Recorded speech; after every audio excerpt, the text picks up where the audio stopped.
The Titanic is one of the most retold events of the 20th century, but official records still reveal details that almost never make it to the screen. In this reconstruction, you'll witness 10 documented moments, from a chain of ignored warnings to the point where evacuation speeds up and chaos takes over the decks. And the first damage wasn't a head-on crash, it was a side scrape that triggered a sequence of failures. Like the video and subscribe to follow the story to its most chaotic turning point, right in the middle.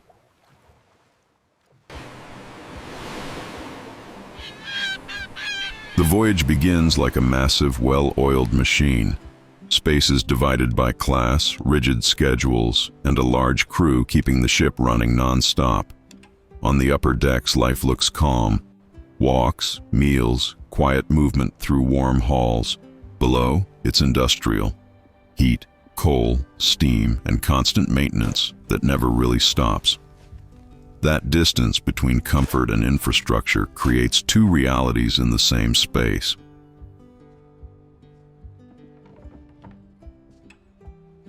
Movies usually stay in the grand rooms, but the real ship lives in the corridors, the work teams, and the repetitive tasks. And it's inside that routine that early risk signals start blending into what feels normal.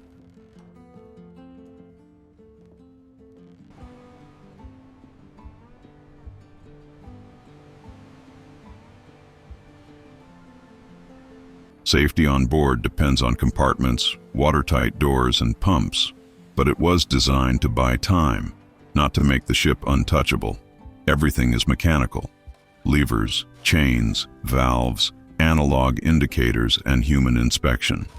In an emergency, what matters isn't the theory of the design, it's execution under pressure. Every door that seals, every compartment that's isolated, every correct reading buys minutes.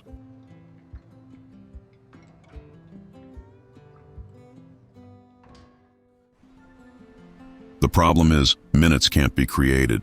They can only be lost or protected, and the ocean offers no mercy when multiple factors stack at once.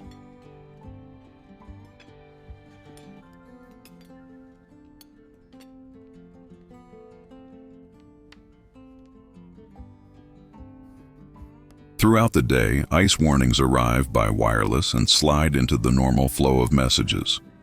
Some get relayed. Some get buried under operational traffic and the demands of the crossing. The critical point isn't receiving a warning, it's turning that warning into real change in practice. On North Atlantic routes, ice was a known risk, and because of that, it was often treated like routine.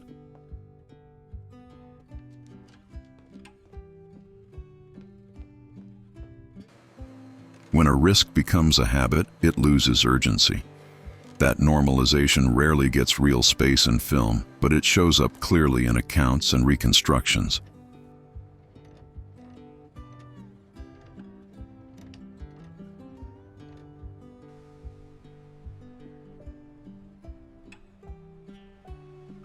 On the bridge, decisions balance route, conditions, and keeping the voyage moving, all based on the instruments and procedures of the era. Not every alert triggers an immediate course change. Often, watchfulness is reinforced and the ship presses on. It feels small in the moment, but it places the ship in a specific stretch of ocean hours later, already in the dark.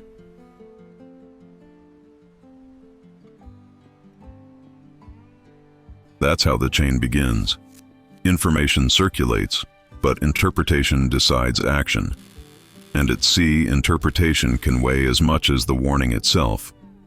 When routine beats caution, the margin disappears without a sound.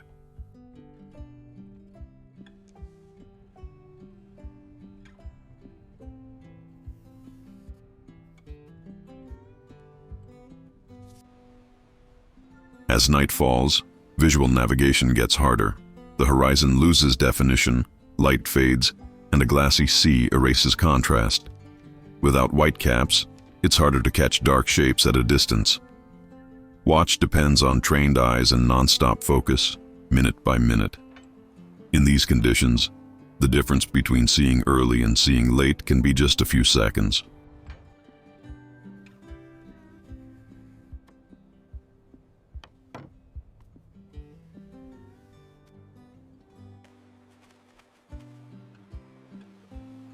ship keeps the same engine rhythm, and that shrinks reaction time. The setup favors what you don't see coming. A silent obstacle closing in.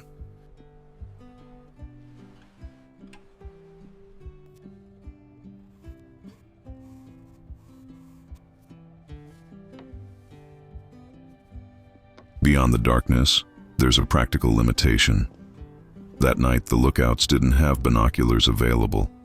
That doesn't create the danger by itself, but it shortens the useful range of observation on a calm, low-contrast sea. The result is simple: less time between noticing something and having to act. In moments like this, the bridge gets the warning when the maneuver is already a last-second response.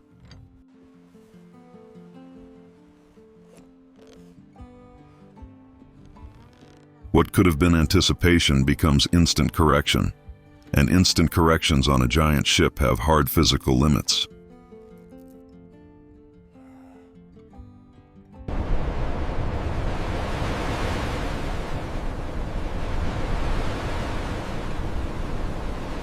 While the upper decks still hold the look of normal life, the machinery keeps the pace.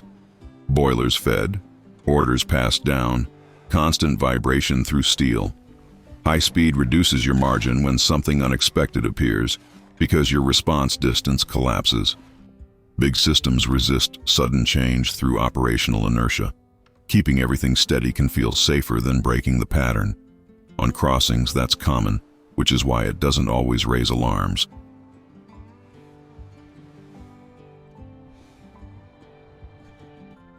But when an obstacle appears, inertia becomes the enemy. The ship doesn't change its behavior at the exact moment the risk grows.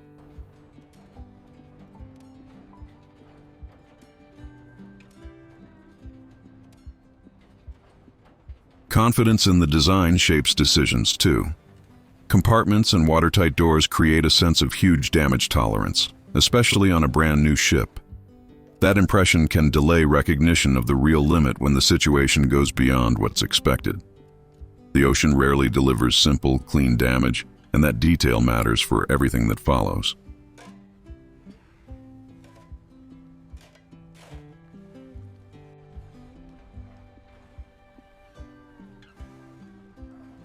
When reality exceeds planning, confidence turns into vulnerability.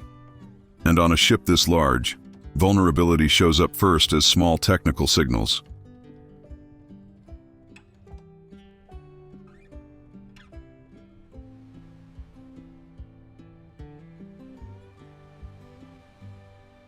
The night moves forward in repetition.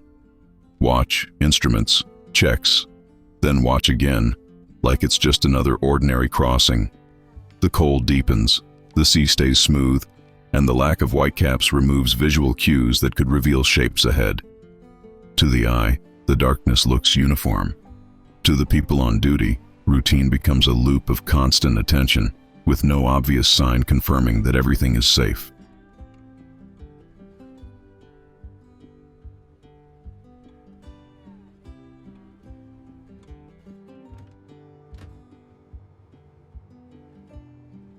That silence creates a false stability. It isn't safety, it's the absence of a recognized warning.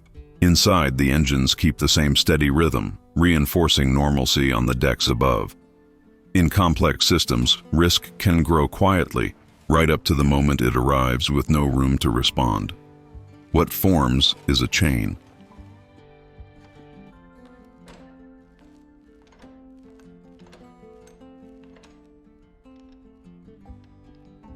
Warnings treated as routine, limited watch, speed maintained, and confidence in technical margins. No single factor explains the disaster, but together they shrink the options when something appears ahead. From here on, the reconstruction turns into minute-by-minute reality. Maneuvers, vibration, inspections, and the start of emergency response. And in the middle of the video, when evacuation accelerates, you reach the point of maximum chaos.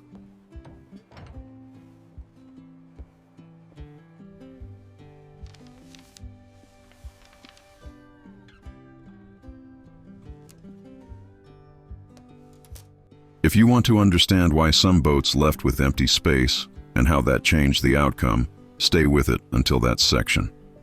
Like the video and subscribe so you don't miss the core of the story, where the documented details hit hardest.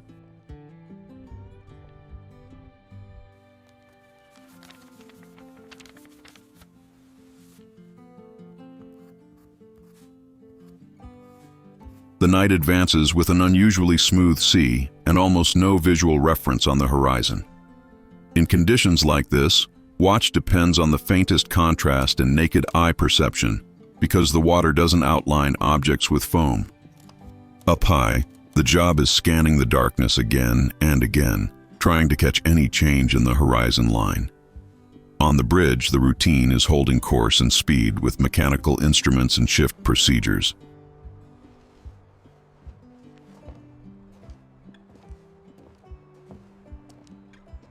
The problem is, when something appears, usable time is short, and the maneuver has to be immediate. That combination, smooth water, low reference, and reduced distance, sets the stage for a late response. And a late response on a ship this large makes impact almost unavoidable.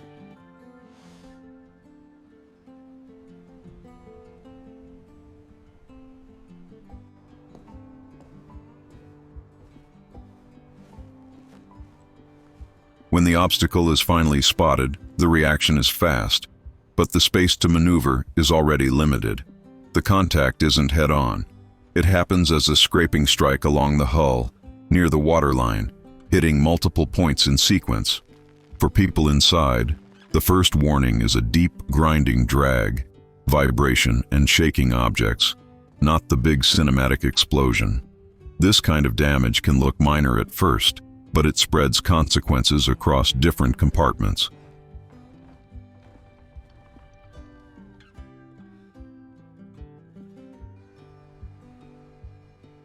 Within minutes, uncertainty turns into technical verification.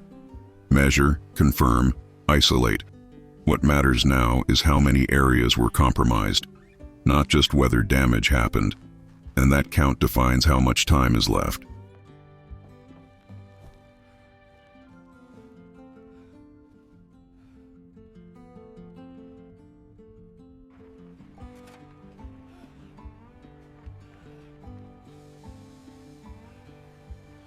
The operational response starts with containment, watertight doors, lower corridor inspections, and measurements of incoming water. The goal is to confirm which compartments were hit and whether pumping capacity can keep up with the rate of flooding. One compartment versus several is the difference between time and inevitable collapse. Instruments and procedures exist, but they rely on fast, coordinated execution, with crew moving through damp, vibrating spaces.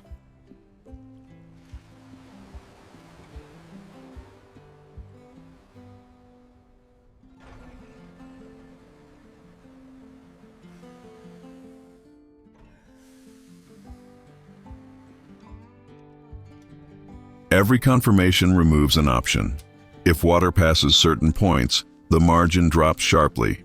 Decisions become harder and more objective. It's no longer assess the risk. It's calculate how much time remains.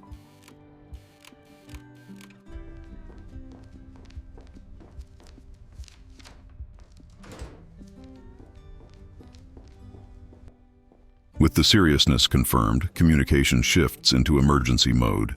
Repeated transmissions, trying to reach any ship within range. At the same time, visual signals are prepared because not every nearby vessel is listening at the right moment. On board, two fronts run in parallel. Call for help and prepare evacuation. The ship is still lit and looks functional to many passengers, which delays the collective sense of danger.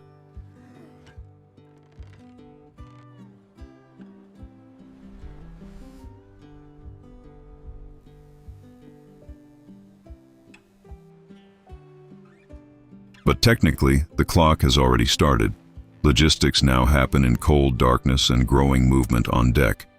And every minute spent explaining or organizing is one less minute to launch boats.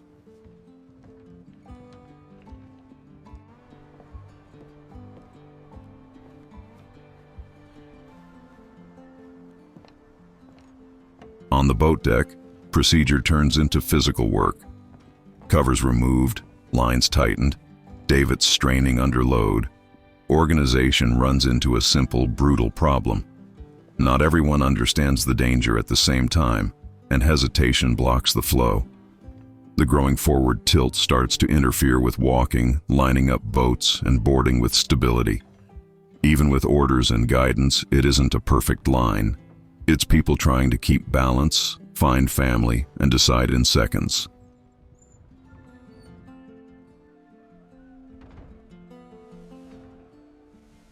Every boat launched changes what can still be done, because it reduces resources and shifts the deck's rhythm. The chaos here is coordination and time, not dramatic speeches.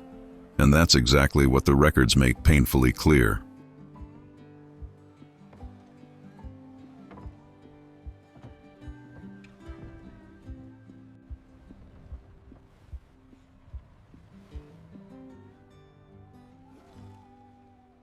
Even with urgency, some boats go down with empty seats for practical, documented reasons.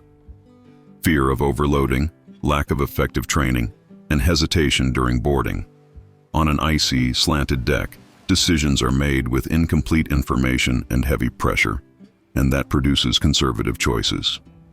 The consequence is visible: empty space drifting away while people are still on board.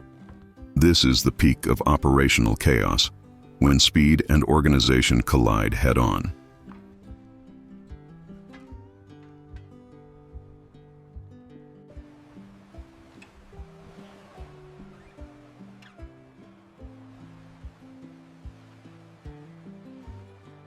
The ship has to empty, but the real process can't match the theory. And as the angle increases, wait a little longer stops being an option. What leaves in a lifeboat doesn't come back.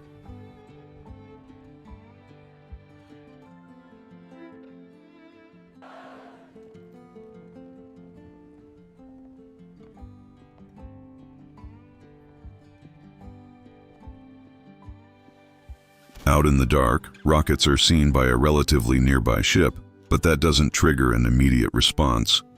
At the time, night signals could be interpreted in different ways, and context shapes what observers think they're seeing. Seeing doesn't always mean understanding an emergency, and understanding doesn't guarantee fast action. On the Titanic, every rocket is an attempt to close the gap between being noticed and being rescued.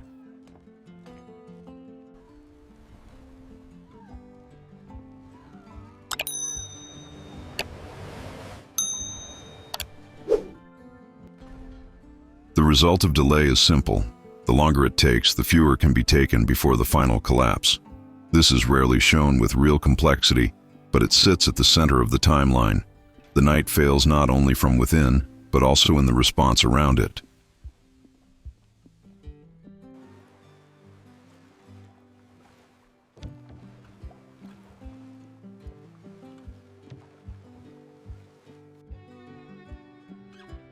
The popular story of music, until the very last second, became a symbol, but documented accounts aren't as uniform as the romantic version.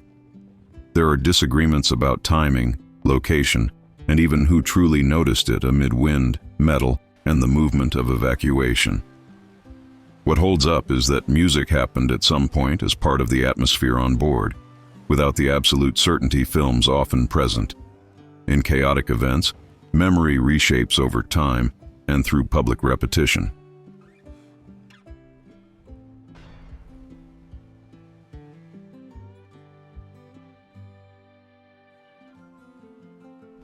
That's how a real detail can turn into a fixed scene, even when testimony doesn't fully match. The key here is the difference between record and myth, and that sets the transition into the final phase of the sinking.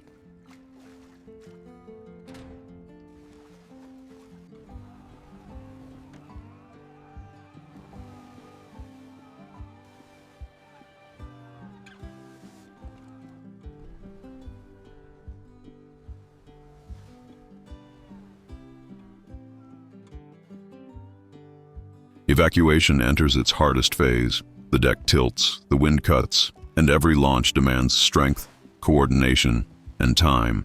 Davits and lines groan under load, and small delays become minutes you can't afford. At the same time, boats already in the water pull away and begin forming an uneven ring around the ship. From a distance, lights and structure are still visible, which fools people into thinking there's time.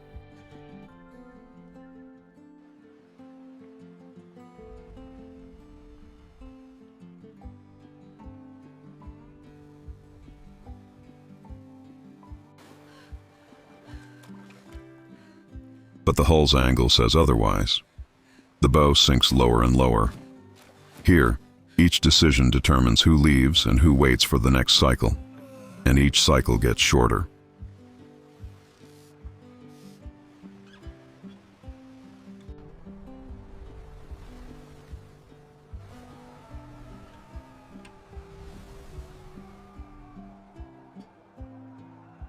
With the bow far down, freeing the last boats becomes a race against tilt and shrinking working space.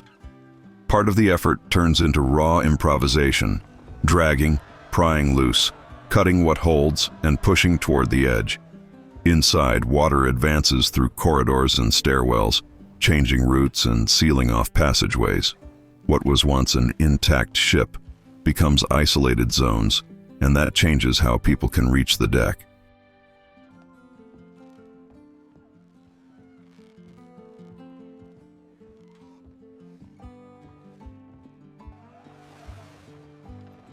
The feeling of stability disappears, but the operation has to continue.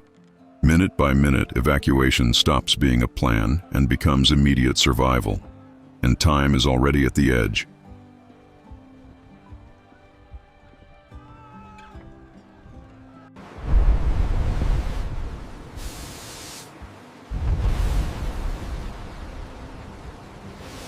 In the final stretch, the angle increases, and walking on deck requires gripping railings and climbing against the floor.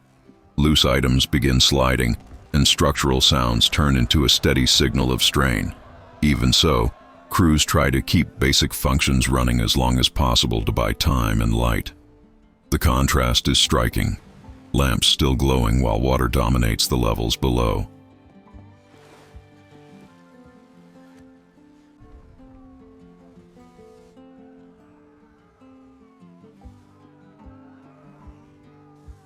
From far away, it can look like control. In reality, it's only delay. The ship enters a condition it was never built to endure, extreme flex and loss of balance. And at that point, the next change is usually fast.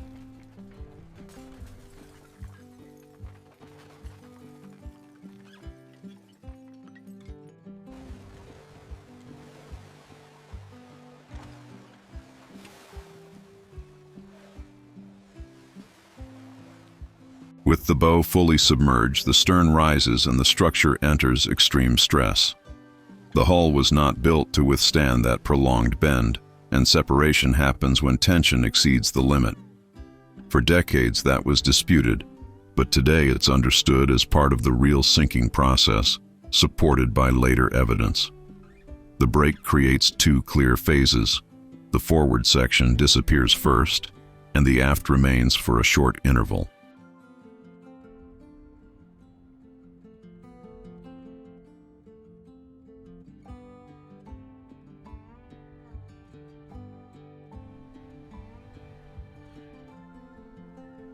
The water shifts from calm to localized turbulence, then falls back into darkness. From lifeboats, that interval is visually unforgettable and hard to interpret in the moment. But it defines the final sequence: bow, break, stern.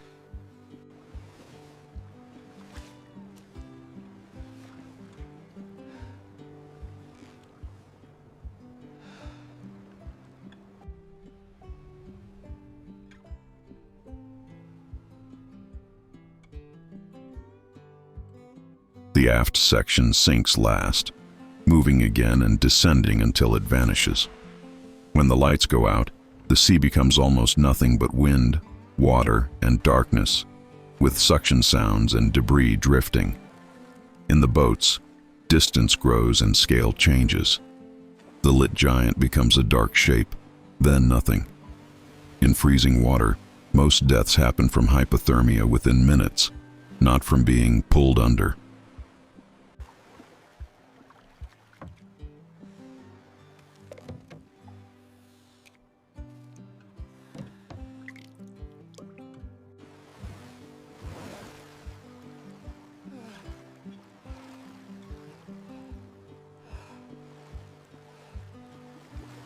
That detail changes how the human ending of the night is understood, and it rarely gets proportional focus in film.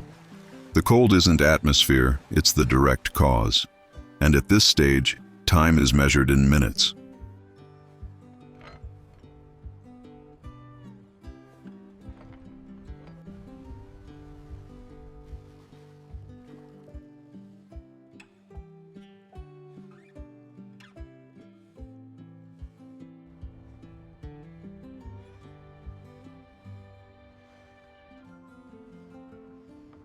At dawn, the scene changes.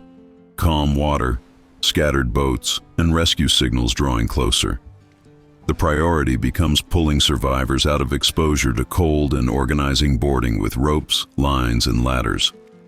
Even without panic, the work is heavy, because many are exhausted and barely able to move. Rescue turns the night into account. Who appears? Who's missing? Who couldn't be reached?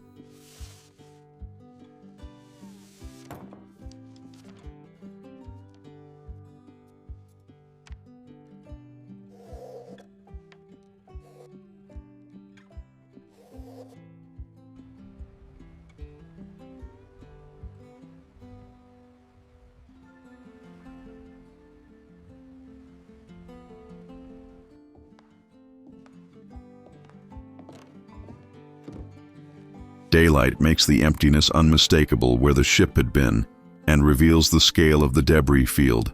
That contrast, calm and consequence, is among the most documented elements and one of the least accurately dramatized, and it marks the beginning of the aftermath.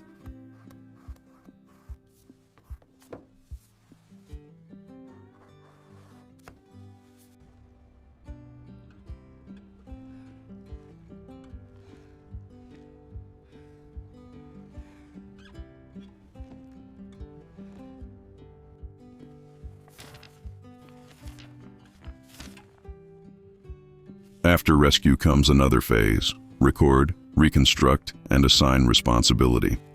Investigations review received messages, route decisions, boat deck procedures, and the sequence of actions during the disaster.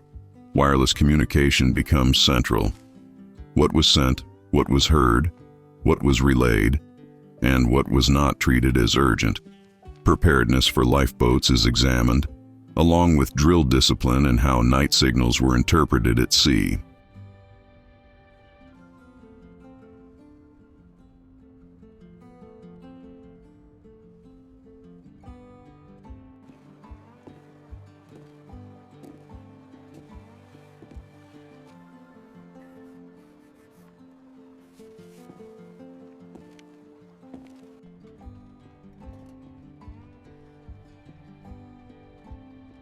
The goal isn't only to blame individuals, it's to understand how an entire system can fail in cascade.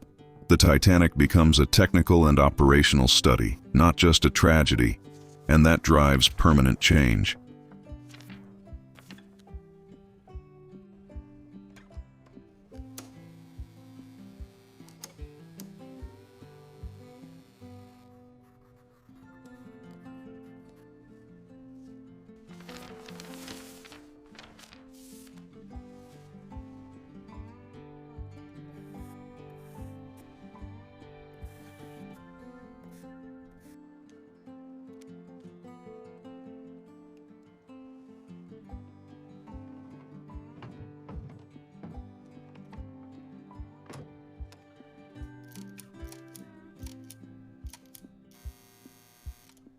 Consequences become rules. Lifeboats to match total capacity, regular drills, inspections, and continuous radio watch. Dedicated ice patrols also emerge on critical routes, reducing the chance of an unexpected encounter on nights with low visibility. The change is practical and enforceable because procedures become obligations with standards and oversight. That's what keeps the case alive. It changed how maritime safety is handled, not just how history is told.